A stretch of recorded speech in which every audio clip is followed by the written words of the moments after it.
Hello, કેમ છો બધા? આજે હું વડોદરાનું સ્પેશિયલ સેવસળની રેસિપી લઈને આવી છું. તો ચાલો શરૂ કરીએ. તો એના માટે મેં લીધા છે સૂકા સફેદ વટાણા અને એને આપણે પલાળી દેવાના છે.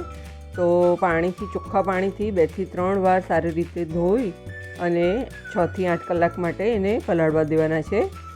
જ્યારે પલાળીએ ત્યારે જેમાં થોડોક ચપટીક બેકિંગ સોડા નાખી દેવાનો છે, જેનાથી જલ્દી પલળી જશે અને જ્યારે આપણે એને ચડાવીશું ત્યારે સરળતાથી ચડી જશે. હવે સાથે જ મેં લીધા છે સૂકા લીલા વટાણા. એને પણ આ જ રીતે ધોઈને બીજા વાસણમાં પલાળી દીધા છે. બંને વાસણમાં અલગ અલગ પલાળ્યા છે. હવે જુઓ, 6 થી 8 કલાક પછી વટાણા સરસ ફૂલીને આવા બની ગયા છે. હવે એને આપણે કુકરમાં લઈ લઈશું. તો સાથે મેં બટાકો પણ લીધો છે, સૂકા સફેદ વટાણા અને લીલા વટાણા બંને ચડાવવા માટે કુકરમાં લઈ લીધા છે. 2 ગ્લાસ પાણી નાખ્યું છે, સાથે મીઠું નાખ્યું છે અને કુકર બંધ કરી અને 4 થી 6 વિસલ આપણે કરવાની છે. સફેદ વટાણાને ચડતા થોડો ટાઈમ લાગે છે, એટલે 4 વિસલ આપણે ફૂલ ગેસ પર લગાવી દેવાની છે અને પછી ગેસ ધીમો કરીને 3 વિસલ કરીશું તો વટાણા સરસ ચડી જશે.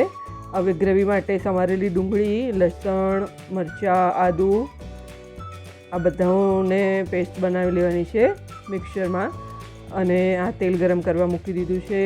એમાં જીરાનો વઘાર કર્યો છે, થોડી હિંગ નાખી છે, હળદર પાવડર નાખ્યો છે અને કરેલી ડુંગળીની પેસ્ટ નાખી અને ડુંગળીને સરસ સાંતળવાની છે.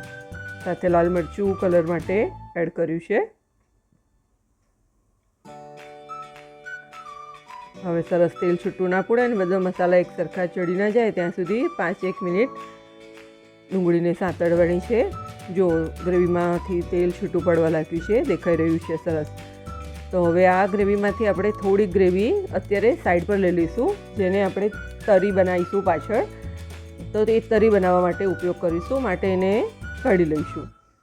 અને ત્યાર પછી ટામેટાની પ્યુરી બનાવવાની છે.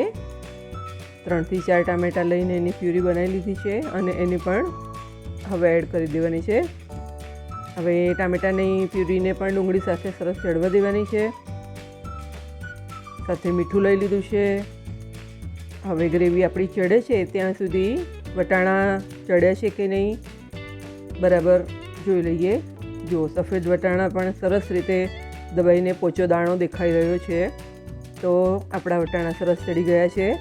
હવે આપણા રૂટીન મસાલા છે હળદર, મરચું, ધાણા જીરું અને સેવસળનો મસાલો છે. એને ગ્રેવીમાં નાખી દીધો છે અને સરસ સાંતળી દીધું છે ગ્રેવીમાં. 2 મિનિટ સરસ સંતળાઈ જાય એટલે હવે એને એમાં પાણી નાખી મસાલા બળી ન જાય એનું ધ્યાન રાખવાનું અને હલાવીને સરસ એક રસ કરી લેવાનું. જનરલી સેવસળમાં સફેદ વટાણાનો ઉપયોગ થતો હોય છે અહીંયા વડોદરામાં, પણ મને બંને વટાણા ગમે છે તો મેં બંને વટાણા સાથે પણ બનાવ્યું છે. તમે તમારી ચોઈસ પ્રમાણે એકલા સફેદ વટાણાનું પણ બનાવી શકો છો, એકલા લીલા વટાણાનું પણ બનાવી શકો છો. તો જુઓ આપણી ગ્રેવી વટાણામાં મિક્સ થઈ ગઈ છે. સાથે નાખ્યું મેં સંચર, મીઠું, વટાણા ચડવામાં મીઠું નાખેલું છે એટલે આમાં થોડુંક નાખ્યું છે. હવે વટાણાને સેવસળને ઉકળવા દેવાનું છે. હવે આ ચોપરમાં લસણને ચોપ કરી લીધું છે. તેલ ગરમ મૂકીને લસણને સાંતળવાનું છે સરસ. આ આપણે તરીની પ્રોસેસ ચાલુ કરી દીધી છે. હવે નાખીશું લાલ મરચું, જે સરસ થોડું આગળ પ્રમાણમાં લેવાનું. તીખું મરચું વાપરવાનું તો મજા આવશે. અને જે પેલી આપણે ગ્રેવી ડુંગળીની બનાવતી વખતે કાઢી લીધી હતી એ પણ અત્યારે સાથે આમાં એડ કરી દેવાની છે. હવે બરાબર બધું સંતળાય પછી છેલ્લે થોડું પાણી નાખી દેવાનું છે, મીઠું નાખવાનું અને થોડું ઉકળવા દેવાનું. તો તૈયાર છે ચટાકેદાર તમતમતી સેવસળ માટેની તરી. કેવી સરસ દેખાઈ રહી છે. જો આ બાજુ સેવસળ પણ સરસ ઉકળી ગયું છે, એને હલાવતા રહેવાનું છે. સફેદ વટાણા અને લીલા વટાણા સાથે કરવાનો એક ફાયદો છે કે લીલા વટાણા માવા જેવા થઈ જાય અને સફેદ વટાણા થોડાક અલગ રહે તો સેવસળ ખાવાની મજા આવે. હવે છેલ્લે ઉપરથી નાખ્યા છે લીલા ધાણા અને લીંબુનો રસ. હવે હું બનાવી રહી છું ચીઝ સેવ તરી, જે તમને અહીંયા વડોદરામાં દરેક જગ્યાએ મળશે સેવસળની દુકાને.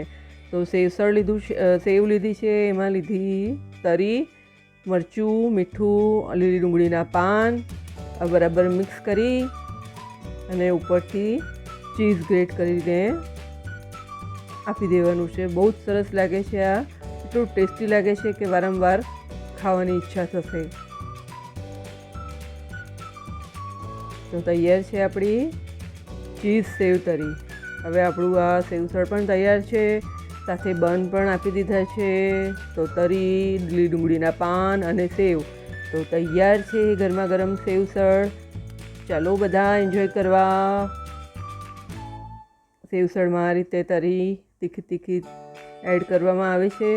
લીલી ડુંગળીના પાન અને સેવની સાથે ચટાકેદાર સેવસળની મજા માણવામાં આવે છે. તો તમને મારી રેસિપી કેવી લાગી જરૂરથી જણાવજો.